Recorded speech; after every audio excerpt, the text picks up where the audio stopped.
نمازوں کو وقت پر ادا کریں، فی اوقاتہا وقت پہ نماز ادا کریں، وحدودہا نماز کے جو حدود ہیں، جو شرائط ہیں، جو ارکان ہیں، وہ سارے ارکان کی حفاظت کے ساتھ نماز پڑھیں۔ ایک بار اور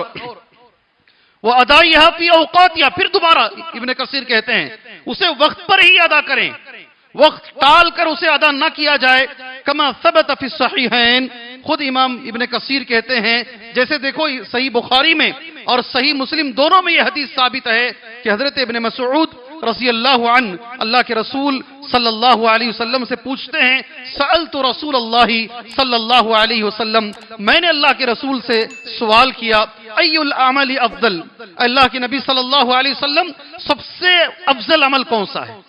سب سے زیادہ فضیلت والا عمل کون سا ہے؟ قال، نبی کریم صلی اللہ علیہ وسلم نے یہ جواب دیا، الصلاۃ علی وقتہا، سبحان اللہ، سارے عمل میں، سارے اعمال میں سب سے زیادہ فضیلت والا اگر کوئی عمل ہے تو اللہ کے رسول کا یہ جواب ہے نماز کو وقت پر پڑھنا۔ سبحان اللہ، نماز پڑھنا نہیں ہے، جواب اللہ کے رسول کا نماز پڑھنا نہیں ہے، اسے ذہن میں بٹھائیے گا اللہ کے خاطر، نماز کو وقت پر پڑھنا۔ اور میں اللہ کا شکر گزار ہوں،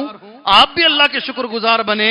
کہ وقت میں جو سب سے پہلا وقت ہے، الحمدللہ جیسے ہی نماز کا وقت شروع ہوتا ہے اللہ نے ہمیں اس وقت پر پڑھنے کی توفیق عطا فرمائی۔ ایسا نہیں کہ سورج غروب ہونے سے پہلے ہم عصر پڑھ رہے ہیں، نہیں، الحمدللہ حرم پاک کے اندر، مکہ مکرمہ کے اندر، مدینہ منورہ کے اندر کئی لوگوں کو شبہ ہوتا ہے، کئی لوگ تردد میں آ جاتے ہیں پڑھیں کہ نہیں پڑھیں۔ 3:30 بجے عصر کی اذان ہو رہی ہے، سبحان اللہ، ساری زندگی میں کبھی اس نے 3:30 بجے نماز نہیں پڑھی، اب مکے میں گیا ہے 1 لاکھ نماز کا ثواب، رمضان المبارک کا مہینہ ہے، ثواب تو بڑھتا چلا جاتا ہے، پڑھوں کہ نہ پڑھوں، تردد میں ہے، پیچھے ہٹ رہا ہے۔ کئی لوگ وہاں جا کر بھی محروم رہتے ہیں، وہ عصر کی نماز نہیں پڑھتے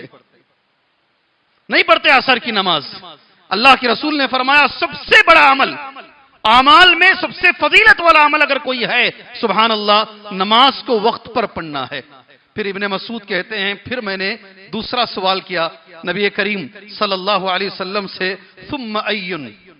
قلت ثم ایّن، اے اللہ کے رسول اس کے بعد عمل میں، نماز کے بعد، وقت پر نماز پڑھنے کے بعد کون سا عمل سب سے افضل ہے؟ اللہ کے رسول کا یہ جواب ہے، نبی نے کہا الجہاد فی سبیل اللہ، سبحان اللہ۔ دیکھو جی، گردن کٹانے سے زیادہ افضل نماز کو وقت پر پڑھنا ہے، گردن کٹانے سے زیادہ افضل، سنو نوجوانوں،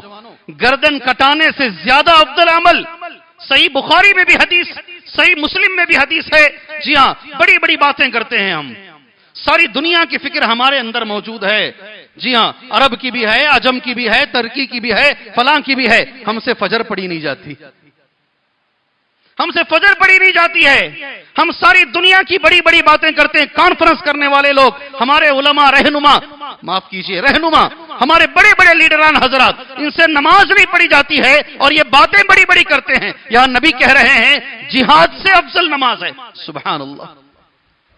نماز جہاد سے۔ لوگ یہ بہانہ دیتے ہیں، بچہ اسکول جا رہا ہے، کالج جا رہا ہے، فلاں تعلیم حاصل کر رہا ہے، جمعہ مس ہو رہی ہے، کوئی مسئلہ نہیں، میرا بچہ تو پڑھ رہا ہے،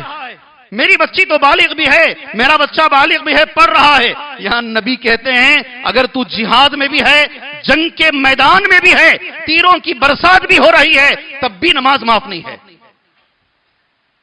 کیسے معاف ہو جائے گی نماز؟ بچے کے لیے کیسے نماز معاف؟ بالغ بچہ ہے، 18 سال کا بچہ ہے، کیسے اس کے لیے نماز معاف ہو جائے گی میرے بھائی؟ یہاں اللہ کے رسول کہتے ہیں جہاد سیکنڈ نمبر پر۔ پھر ابن مسعود نے کہا اے اللہ کے رسول اس کے بعد کون سا عمل افضل ہے؟ سبحان اللہ، ثم ایّن یا رسول اللہ، اے اللہ کے رسول اس کے بعد کون سا عمل افضل ہے؟ بر الوالدین، نبی نے کہا والدین کے ساتھ اچھا سلوک کرو، ماں باپ کی اطاعت اور فرما برداری کرو، اسے تیسرے نمبر پر نبی نے کہا صلی اللہ علیہ وسلم۔ دیکھو کیا بات ہے، ابن مسعود کہتے ہیں وَلَوِ اسْتَزَدْتُهُ لَزَادَنِي، میں چاہتا ہوں عربی کا یہ جملہ یہاں سے لے کے اٹھو آپ،